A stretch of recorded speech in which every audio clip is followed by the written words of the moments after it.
Shane, it's daylight savings time. We gotta change the clocks. Yeah, you're right, Joe, we do.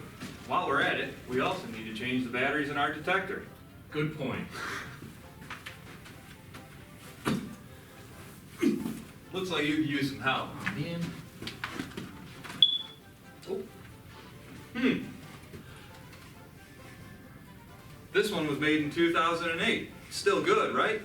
Actually, it's not, because smoke detectors are actually only good for 10 years, believe it or not. Oh, well in that case, let's replace it with a new one. Looks like this one was made with a 10-year battery. That means we don't have to check it for another 10 years, right, Joe? Oh, wrong, Shane. Actually, we're supposed to check our smoke detectors every single month. And since we changed that one, because that one was bad, we should probably check the rest of the smoke detectors in the house.